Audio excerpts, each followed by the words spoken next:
दोस्तों, आज बिहार के में मतदान का अंतिम दिन है। चुनावी प्रक्रिया आज पूरी हो जाएगी शाम को 6 बजे और बड़े बड़े चैनलों पे बड़े सारे एग्जिट पोल आएंगे। लेकिन हमारे साथ दो नौजवान युवा हैं। उसमें एक को तो आप पहचानते होंगे, जन आदर्श भारत के रजनीश मौर्य जी, और दूसरे हैं बोलो साथी के कुमार वीरेंद्र जी। ये दोनों युवा अपने सीमित संसाधन में 20 दिन तक बिहार रह के आए हैं। चूंकि बड़े बड़े चैनल एग्जिट पोल दिखाएंगे, लेकिन जमीनी हकीकत इन लड़कों ने देखी है, इन युवाओं ने देखी है। क्या लग रहा है आपको?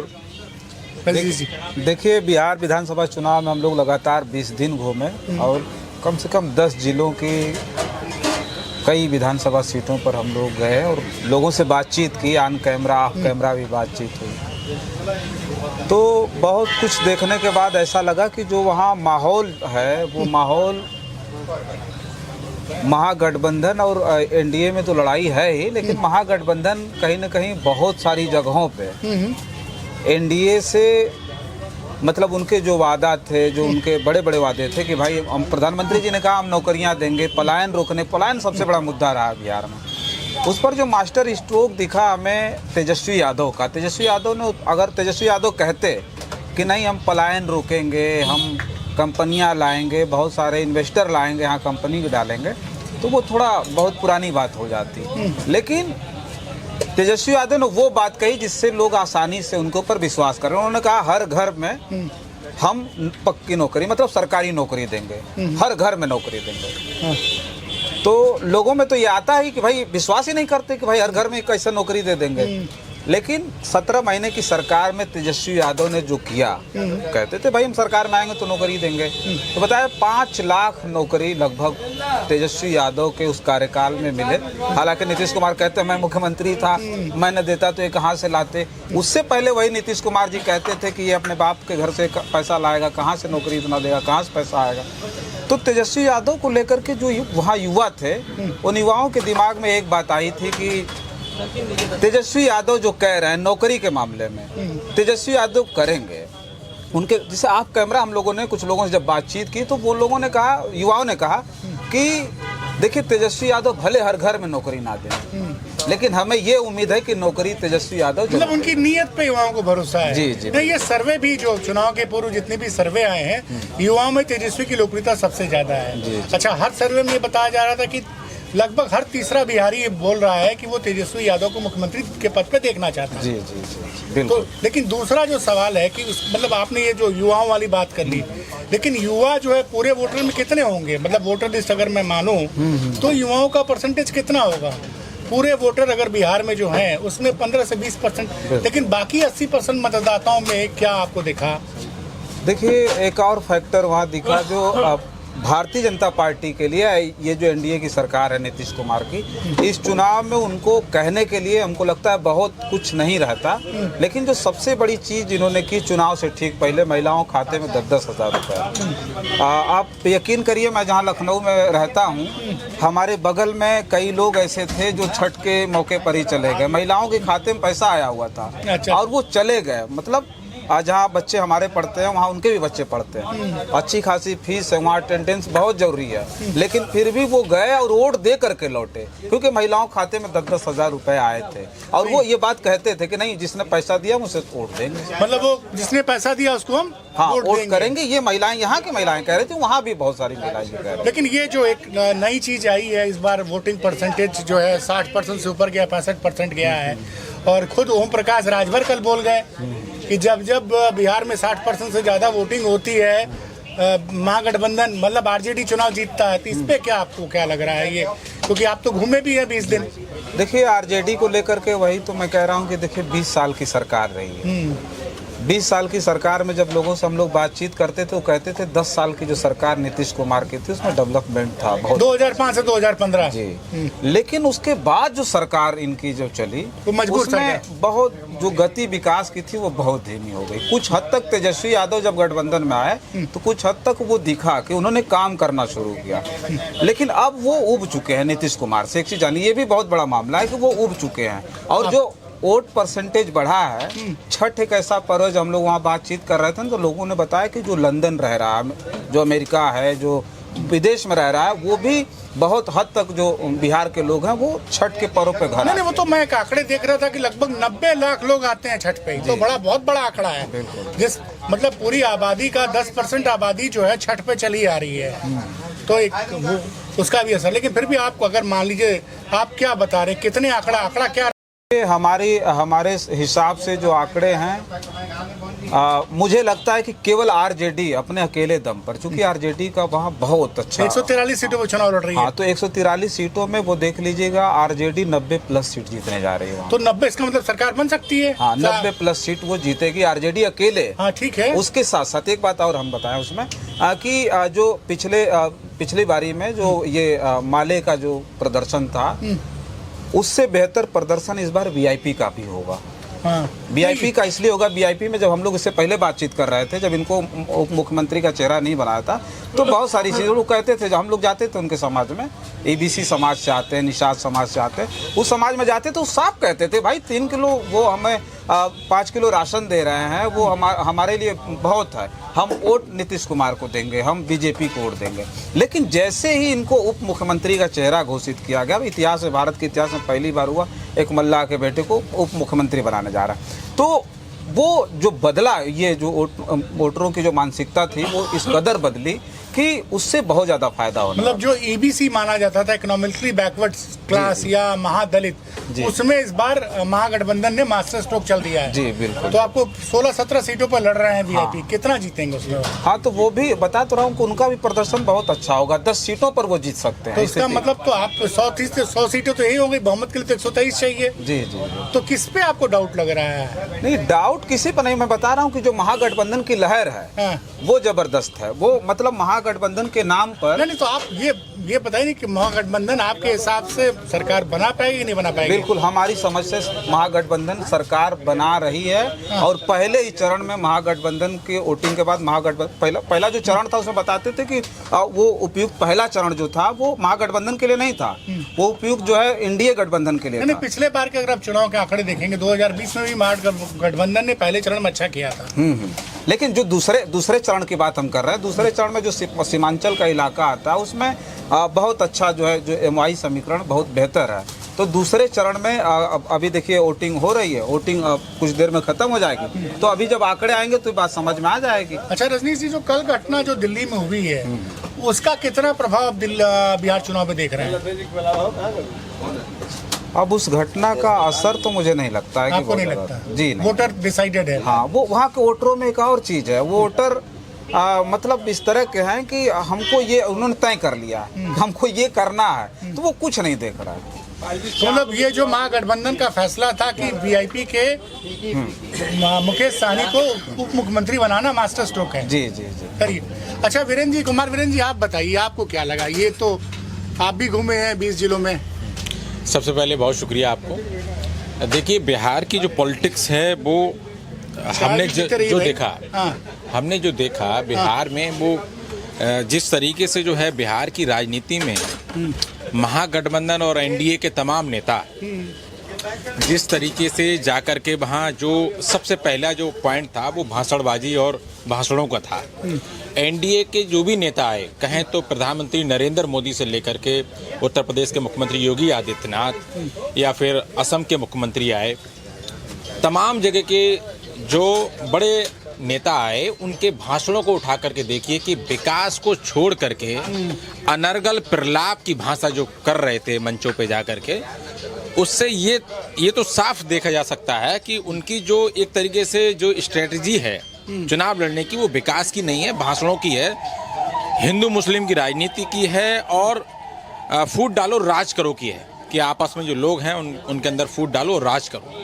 पहला पॉइंट तो ये हो गया। दूसरी तरफ महागठबंधन के जो नेता जो रैलियां कर रहे थे, कांग्रेस नेता राहुल गांधी, माले के दीपांकर भट्टाचार्य जी या फिर अखिलेश यादव, यहाँ से रैलियां तमाम बताते हैं कि 26 रैलियां की हैं, जो कि विपक्ष में बगैर जो है कोई सीट लिए इतनी ज़्यादा रैलियां करना, ये अपने आप में बहुत बड़ी बात है।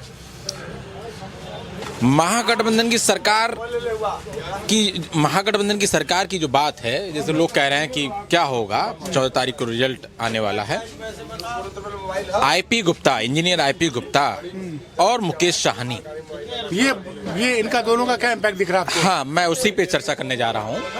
इंजीनियर आईपी गुप्ता जिस वर्ग की लड़ाई लड़ रहे हैं वो तांती तत्वा पान समुदाय से, चौरसिया समाज के। चौरसिया समाज है, कोरी समुदाय जो है, वहाँ पर कोरी समुदाय भी बोलते हैं।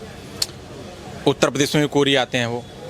मेरे कहने का मतलब यह है कि अब तक ये जो वोट है, लगभग 2% तांती तत्वा पान समुदाय का जो वोट है बिहार में, इससे पहले वो एनडीए को बड़ी मात्रा में वोट करता था। बीजेपी से क्यों खिलाफ है? कारण उसका यह है कि जो तांती तत्वा पान समुदाय है वो एससी दर्जे में 2015 में उसको डाला गया था, और अभी उसको जो है एससी दर्जे से निकाल करके थोड़े दिन पहले उसको ईबीसी में डाल दिया गया, अति पिछड़े वर्ग में डाल दिया गया, जिसकी लड़ाई आईपी गुप्ता वहां लड़ रहे थे और आंदोलन के साथ लड़ रहे थे।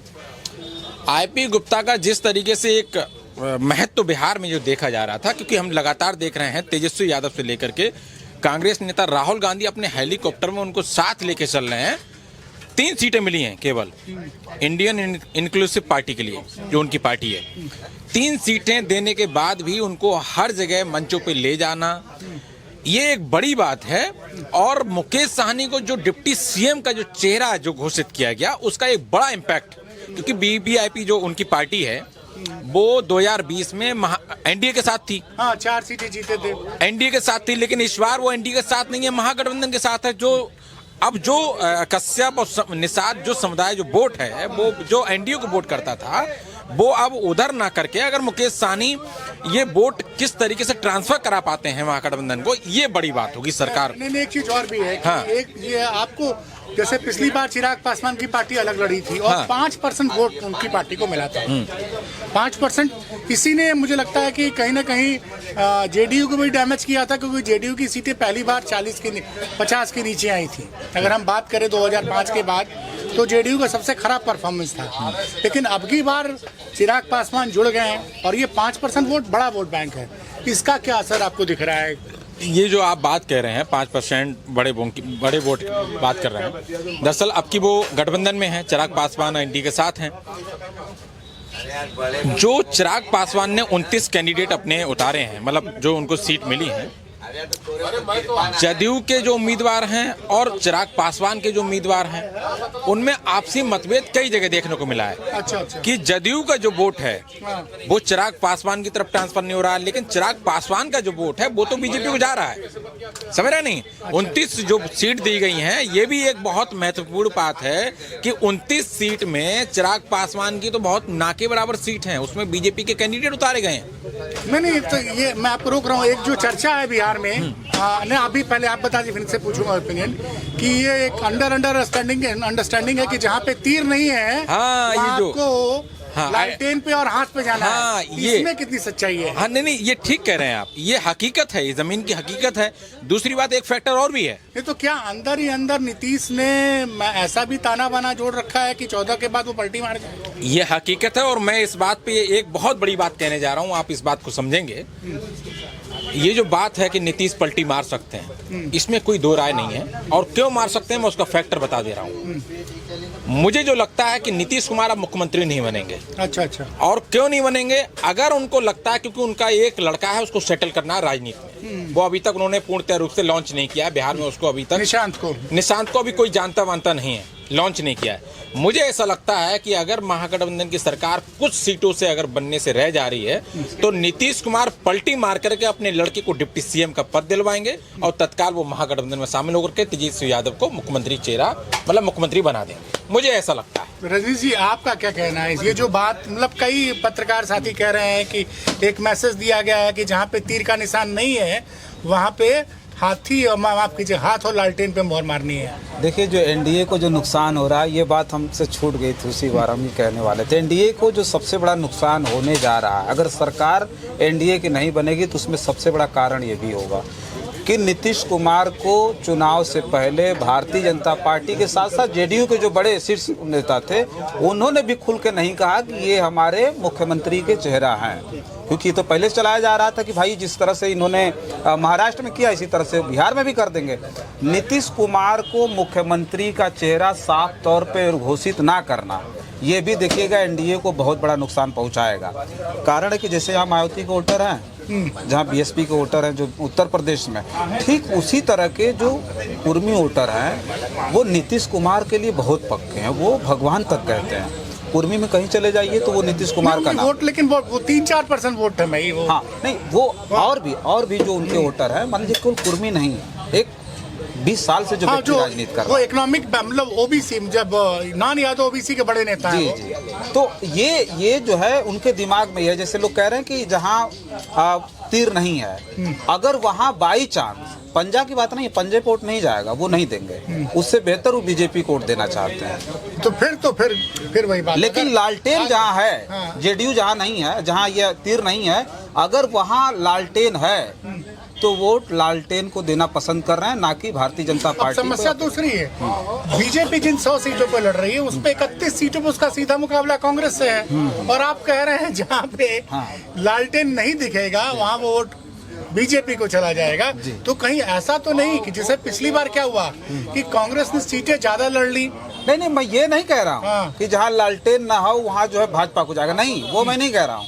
मैं ये कह रहा हूँ कि जहाँ भारतीय जनता पार्टी से मुकाबला लालटेन का है, सीधे भाजपा और वहाँ तो जाएगा, लेकिन जहाँ भाजपा का मुकाबला सीधे कांग्रेस से है, हाँ भाजपा, वो तो महागठबंधन का जो वोटर है वो तो कांग्रेस को वोट दे ही रहा है। मेरे कहने का मतलब है कि जहाँ जेडीयू का वो नहीं है, प्रत्याशी नहीं है, अगर जेडीयू का प्रत्याशी वहाँ नहीं है, वहाँ एलजेपी लड़ रही है, भारतीय जनता पार्टी की वो सीट है, अगर उसका मुकाबला लालटेन से है तो जो जेडीयू का वोटर है वो लालटेन पर वोट देना पसंद कर रहा है। लेकिन अगर उसका कांग्रेस पे होगा तो वो कांग्रेस पे देगा, ऐसा नहीं है। लेकिन जेडीयू का जो कोर वोटर, जो जेडीयू का वोटर, उसकी मैं बात कर रहा हूँ, वो जेडीयू का वोटर इसलिए वोट नहीं दे रहा है कि वो समझ गया है कि भारतीय जनता पार्टी नीतीश कुमार के साथ खेल कर रही है। तो मतलब आप एक अंत में एक लाइन बता दीजिए, क्या सीट क्या रह रहे हैं आप, महागठबंधन को कितनी सीट दे रहे हो?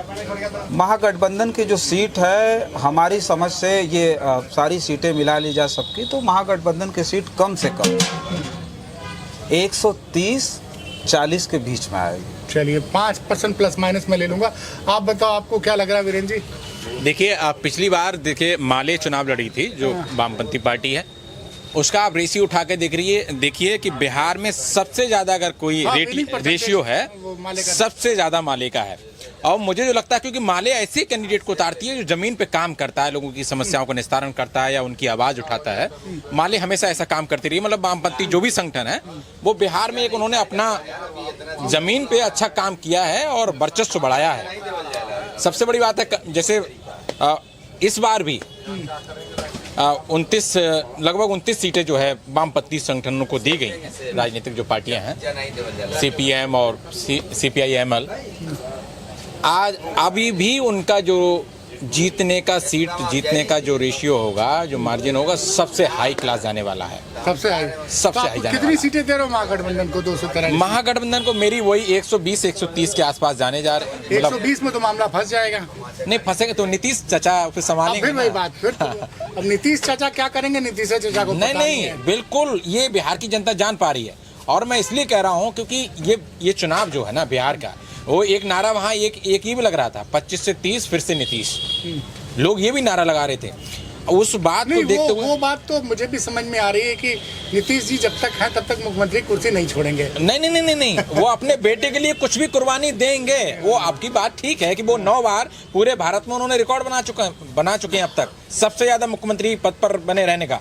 लेकिन अपने बच्चे के लिए, अपने बेटे के लिए वो ये त्याग उनको करना पड़ेगा और वो मुख्यमंत्री तेजस्वी यादव को बनाएंगे। मुझे ऐसा लगता है कि जो है, अगर थोड़ी बहुत सीट से अगर सरकार महागठबंधन की रह जा रही है तो नीतीश उसमें जो है सहायक बनेंगे और सरकार जो है महागठबंधन की बनेगी। चलिए, तो भाई जो 2 साथी यूपी से गए थे, रजनीश मौर्य जन आदर्श भारत वाले और कुमार वीरेंद्र, ये युवा साथी बोले साथी के नाम से यूट्यूब चैनल चलाते हैं, पढ़े लिखे युवा लखनऊ सिटी के। तो जरा इन दोनों लोगों को सुना कीजिए। इनको तो आप लोग बहुत सुनते हैं, ये तो भाई 1 मिलियन सब्सक्राइबर तक इनका सफर पहुंचने वाला है। और इन दोनों साथियों ने अपने सीमित संसाधन में, बिना किसी कॉर्पोरेट स्पॉन्सरशिप के, ध्यान दीजिएगा, बिना किसी कॉर्पोरेट स्पॉन्सरशिप के इन युवा साथियों ने अपने पैसे से बिहार में 20 दिन रिपोर्टिंग की है। तो अब इनका आकलन इन्होंने बताया है, रजनीश जी का कहना है कि महागठबंधन 130 से 140, कुमार वीरेंद्र जो वो इनका आकलन है 120 से 130। तो ये दोनों आंकड़े आप याद रखिएगा। मैं पूरी रिपोर्ट आपके सामने अब थोड़ी देर बाद हमारे चैनल पर होगी और मैं इन लोगों से फिर बात करूंगा 14 तारीख को। तब तक के लिए मुझे इजाजत दीजिए। नमस्कार।